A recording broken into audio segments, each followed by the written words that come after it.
Do you think you're ready to start your online business? Just make sure you do these 5 things first. Hey guys, welcome back to Confessions of a Girl Boss. My name is Chrissy and I help people turn their passion into their business. Today we're going to be talking all about the 5 things you have to do before you start an online business. It's so easy when you're about to start your online business to just get so fired up about it that you launch prematurely. And I totally understand that, trust me. But there are certain things that you should definitely do before you launch to make sure you have a smooth ride throughout your first few months as an entrepreneur. So my first tip is to do your research. The first thing that you're gonna wanna research is your platform. What platform is best for you? Starting on Monday, I'm actually going to be doing a series on Etsy and all about Etsy. So we're going to be talking about fees, SEO, algorithms, pros and cons of selling on Etsy in 2020, all of that stuff. So if that sounds interesting to you, be sure to hit that red button down below. But you're gonna wanna pick what platform works best for you, whether it's a self-hosted website, if it's Etsy, if it's Shopify, if it's Squarespace. You have to choose what's right for you, not necessarily what's popular right now. The next thing is your idea. Is it something that people are already doing? Is it something that you have a unique angle to that you are doing better? You want to make sure that your idea of something that you're going to launch is something that people are actually going to search for and be interested in, so that all of your hard work doesn't go wasted. You're also going to want to research names. Make sure you pick a name that's catchy, memorable, that isn't too long, that isn't too confusing. You're going to want to kind of test out a few names and make sure that not only are they available on the platform that you want if you are using something like Etsy, but also that the social media names are available and that your URL is available, because more than likely you will want a .com URL.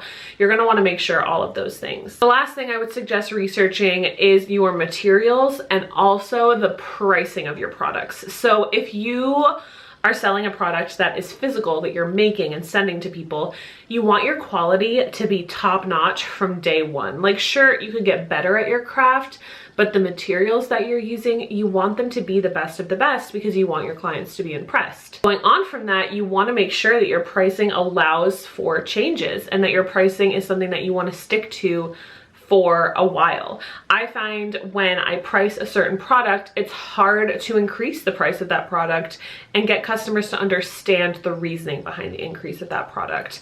So definitely make sure your pricing structure is something that you're confident in and that you want to stick to. Also take into consideration sales. Make sure you do that because a lot of people, I feel like, don't take that into consideration. And we will be talking about this at a future date, but unfortunately sale culture is absolutely a thing and people always look for a good deal. So take that into account and have that down pat before you launch. Number 2 is to pick your social media platform. And I know it might sound weird for me to say to pick one, but I think especially when you're first launching your business, you don't want to stretch yourself too thin. I always suggest picking one social media platform and putting all of your energy into that, all of your extra energy into that, so that you're not stretching yourself too thin and you're providing the best quality content that will attract customers. So choosing your platform is very up to you and up to your audience. So if you have an older audience, maybe if they're moms, stay-at-home moms, or if they're like older than that, maybe you're gonna wanna go with Facebook. If you have a more visual product and your audience is younger and you know that they're scrolling through Instagram, maybe that's the platform for you. Maybe Twitter is your platform of choice. It's really a personal preference and what you feel comfortable with, but I wouldn't suggest picking all of the social media platforms and diving into them because, like I said, you're gonna stretch yourself really thin and you're probably not gonna be able to keep up with all of them. Bonus tip for this section is also to make sure all of your names are available on social media. So if you decide to say go with Instagram, you're gonna wanna make sure that your name is available on Instagram, but that doesn't mean you don't wanna check Twitter and Facebook. So put like a placeholder on those accounts. Don't advertise them or anything, just know that they're there and ready for you to use when you want to use them. But yeah, just make sure all of your names are available because there's nothing worse than having like 10 different names across all of your social media platforms except Twitter, because Confessions of a Girl Boss does not fit in the Twitter character limits, so it's just annoying. So I understand Twitter, but for everything else, make sure they're the same. Number 3 is to have a plan. So that goes for content creation, how you're going to post on social media, what you're going to post on social media to attract your clients, what you're going to send to your email list, how you're going to attract people to sign up to your email list, because people aren't just going to give you their email willy-nilly. You want a plan in place for all of these things, so you're not just like throwing rings around and hoping one catches. Also, especially when you're first starting out, you want a clear plan of your product launches for the next few months.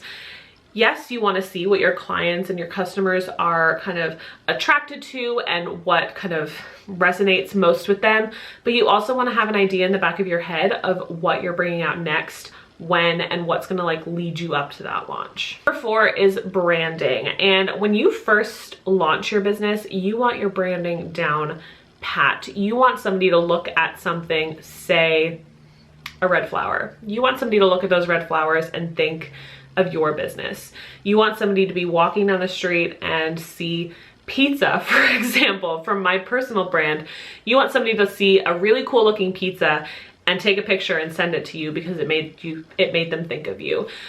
You want to be memorable, and that happens from day one. So have your branding down pat and make sure you don't stray from that. Number 5 is to manage your expectations, but also be optimistic. Overnight success is a myth. It does not actually happen in real life. So I think managing those expectations and knowing you're not gonna blow up from day one is so important, because if you think you're going to blow up from day one and you think you're going to have all of these customers and all of these views on YouTube, for example, you're going to feel discouraged, because it's probably not going to happen unless you have a following somewhere else that comes over to your new business. So manage your expectations and know that you're going to have to grind and you're going to have to hustle to get there, but it'll be totally worth it in the end. So those are my 5 things you need to do before you launch your business. Make sure you let me know in a comment down below if you liked any of these tips, if they were helpful for you, if you have anything else to add. Be sure to leave me a comment down below and hit that red button down below too if you want to subscribe. I post new videos every Monday, Wednesday, and Friday that help you go from newbie to fully fledged girl boss. Have a great day, stay safe, and I will see you in my next video. Bye.